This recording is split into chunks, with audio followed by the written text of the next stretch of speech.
Hi, everyone. Thank you so much for joining us. We are going to be talking about 3 ways to ignite your L&D approach. Let's start with a couple of introductions. My name is Jessica Knox. I'm the CEO at Metrix. I have the pleasure of leading the incredible team at Metrix.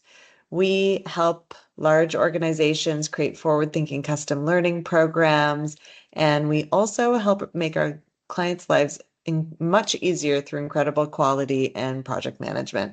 Over to you, Ariella. Hi, everyone. My name is Ariella Sax. I'm the COO of Metrix. I've been with Metrix for 8 years now and work with many of our clients, overseeing lots of client engagements, both on the learning and marketing side of things. Great. So let's talk about why we're here today. So if you are watching this, you are probably a seasoned L&D professional like both Ariella and myself, and we do a lot of incredible work, but we also sometimes have to take a step back to look at the impact stats.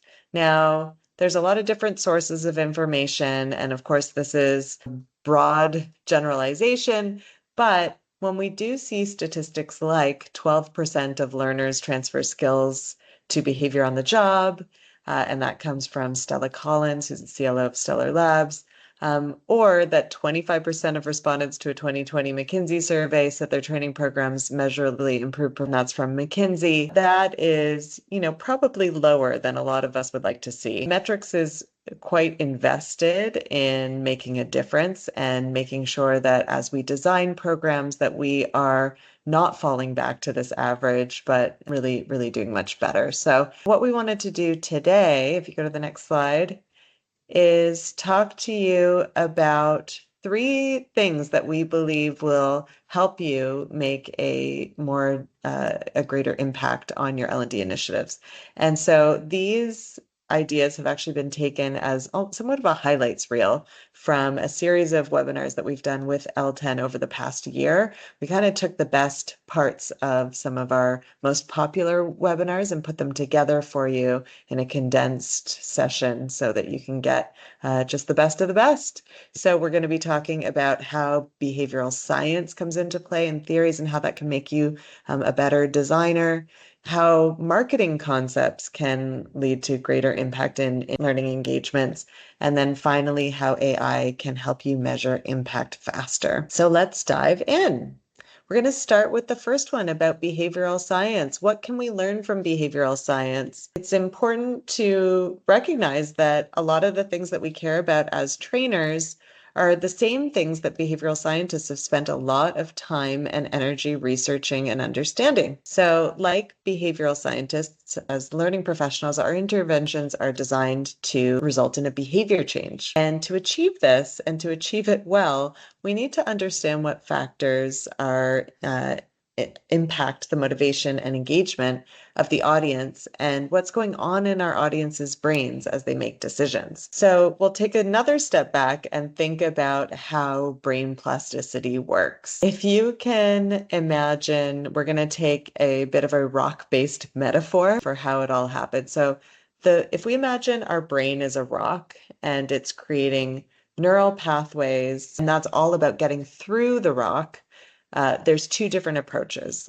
The first is how nature does it. So river channels are formed by a small trickle of water repeatedly going in the same path. This is a gradual approach, and over time, that sort of pathway through the rock or the neural pathways are created. Now let's look at how humans, i.e. learning professionals, typically aim to do it.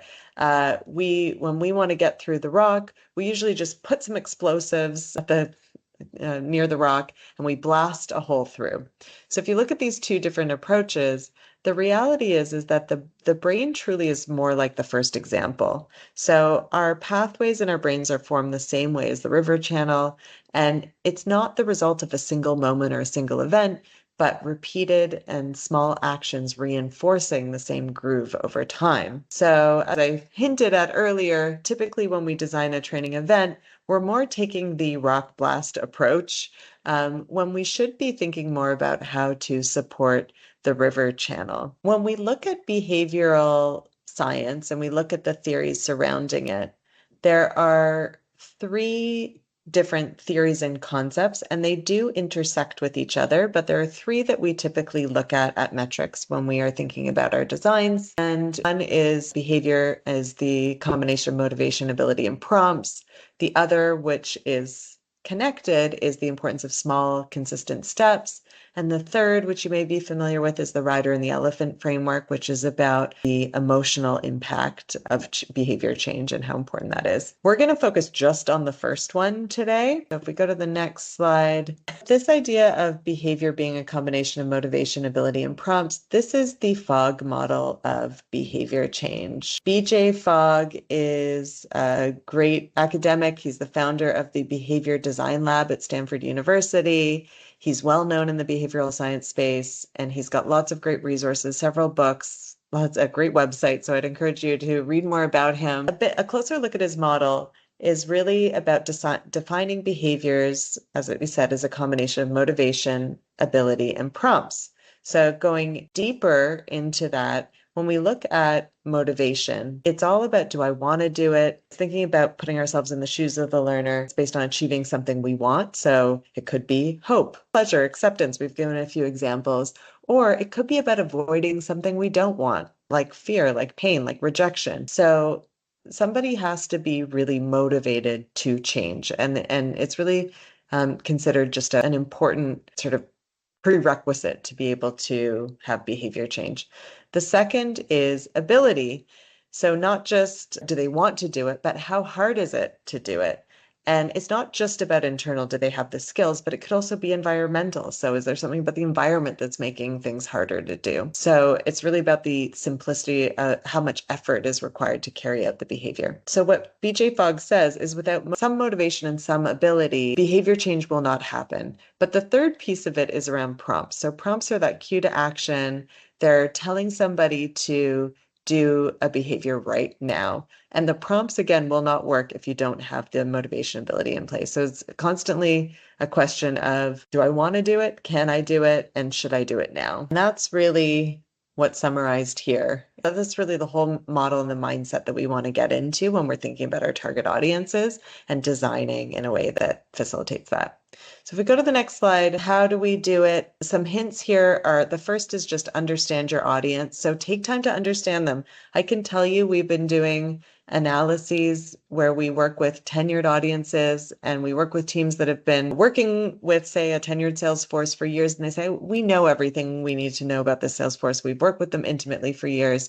You'd be surprised at what you can uncover when you ask the right questions and you get to know not just what do they think about XYZ skill, but also just what are their underlying challenges when they come into the work every day? What rewards resonate with them? What's truly motivating? So that's important. When it comes to ability, how do you break down what you are encouraging people to do and make it as simple as possible? How do you create an environment where it's simple? And then the nudges, I think, are a bit more straightforward. How do you create, ongoing cues for them to practice and apply and develop those skills? Okay, let's look at what a few more examples of this in practice could be.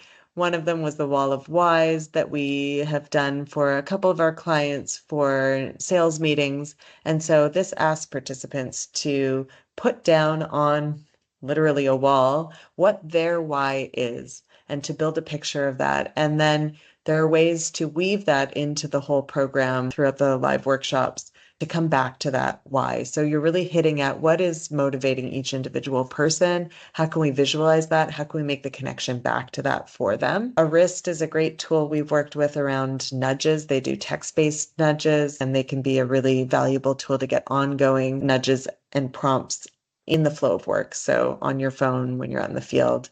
And then whisper emails is another thing that we've done. We tried to, knowing that everybody gets full of emails all the time, we try to make sure that the emails are enticing. There's something that you would really want to open, and that can also serve as another nudge. So just a few examples of how this can be brought through from concept into practice to make your learning designs stickier and more effective. And when we take a step back and we think about the three different theories. We talked a lot about the BJ Fogg model, but don't forget there's also the second one about small, consistent steps. And that one as well has a lot of nudge theory. So again, a lot of theory around nudges.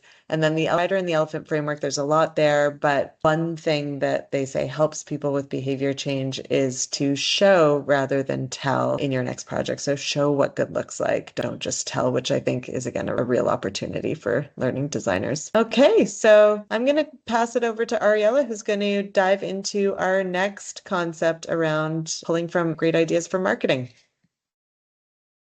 Great. Thanks so much, Jess. So let me start off with reading these quotes. One of the best ways to sabotage your content is to not tie it to your goals. Know why you're creating content.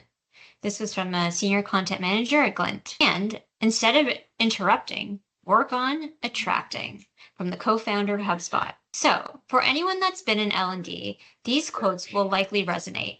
We have all been guilty of delivering too much content without clearly connecting to goals. And we've talked for years about moving from a push to a pull model of learning. But the thing is, these quotes were actually in reference to marketing. Marketing and learning have more in common than you might think. Both learning and marketing focus on how they can make behavior change happen for their respective audiences, develop the right strategy and analysis at the onset to ensure the right goals and KPIs are being met, ensure that the work they do is engaging and interactive so it's memorable experiences, and harness the power of data and AI to increase efficiency in decision making. At Metrix, we have an unusual background in that we started in L&D, then moved into marketing, but we still very much operate as a boutique versus a large agency where those functions might be siloed. So we see the connections more easily. So here are some examples from Nike, Dove, and others of when marketers have effectively used emotion. Leveraging the power of storytelling and building an emotional connection with the target audience is key to any successful campaign. It makes it memorable and increases brand awareness and loyalty. Now, let's compare that to my personal pet peeve. We often see this the second you open any online course, a list of learning objectives. I'm on a mission to eliminate learning objectives as a design feature. It's a huge missed opportunity to engage emotionally from the get-go. It's dull and really doesn't capture the audience's attention. Using emotions aligns to theories and the behavioral science of change, which of course Jessica just took us through. Yet we overlook it all too often. Learning is truly the byproduct of pursuing things we care about. And here are some examples of ways that we've incorporated affect. So we see the wall of whys again that Jessica took us through. We've done these types of activities to really get underneath people's interests and goals. We've done self-reflection exercises that makes the audience think through what matters to them and what do they care about ahead of diving in. And we've done different types of awareness campaigns that remind people to bring it back to the patient and their experiences. Also, generally speaking, marketing tends to focus more on omni-channel approaches and taking their audience through a journey that can span years sometimes. Whereas learning tends to focus on only 1 to 2 channels at a time and is somewhat event-based in its approach. So, what if we went from typical self-directed learning, followed by attending a live event where we don't always see the long-term behavior change we're all looking for, to this? If we leverage the marketing funnel from awareness to advocacy as the learning path for our learners. And then at each stage of the funnel or process, we have them engage with content at the right time with the right message using the right blend of channels. Wouldn't that have a greater and long-lasting impact? I think so. I'll now pass it back to Jess to go through our last concept. So you can see that the 2 topics we've talked about so far are interconnected. Behavioral science and what we can glean from marketing practices, very related.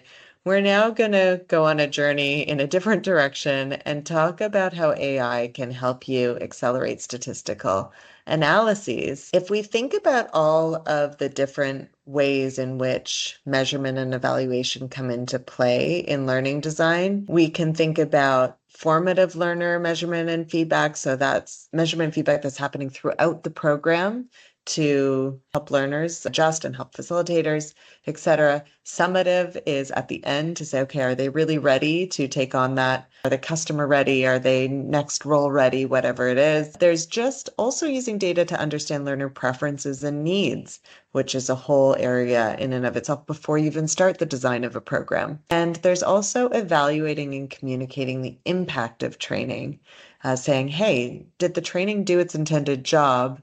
And how well did it do its intended job? And if not, why not? So it's that last one around evaluating and communicating the impact of training that we're going to spend some time on right now. But AI can help with all of the above. When we think about analyzing training programs, I want to take you through an example. So in this example, we have created some sort of fake data so that you're not looking at real data for it, but the case study is real.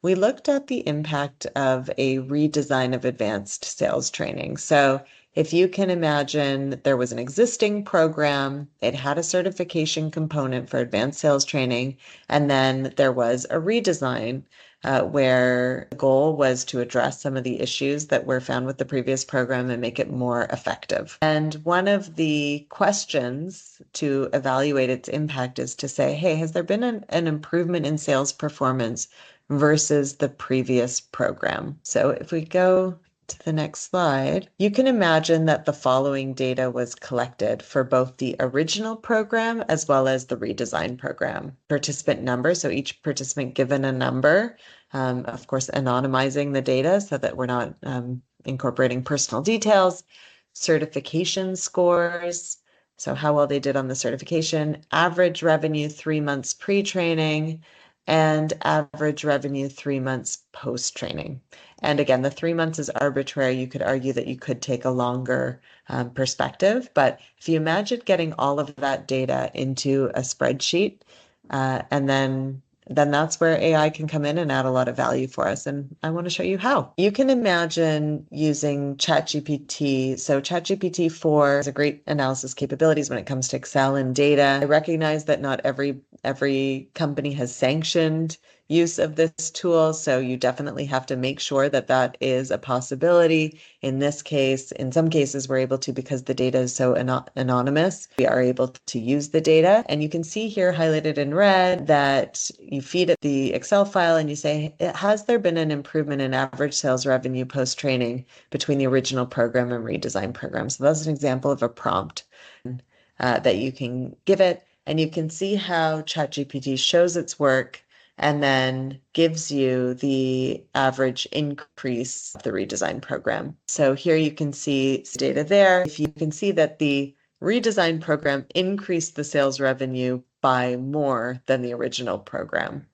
So an indicator of impact. If you go to the next slide, this is where AI can get exciting, because that calculation that I just showed you, that's pretty easy to do in an Excel spreadsheet.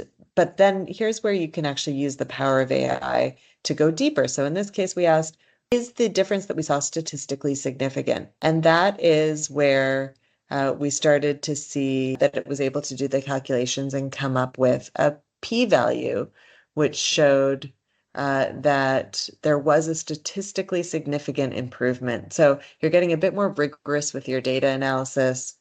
And then if you go to the next slide, not only can it do that, but you can also start to ask much more interesting questions, I think, of the data versus just, is there an improvement? What is it? What are we seeing?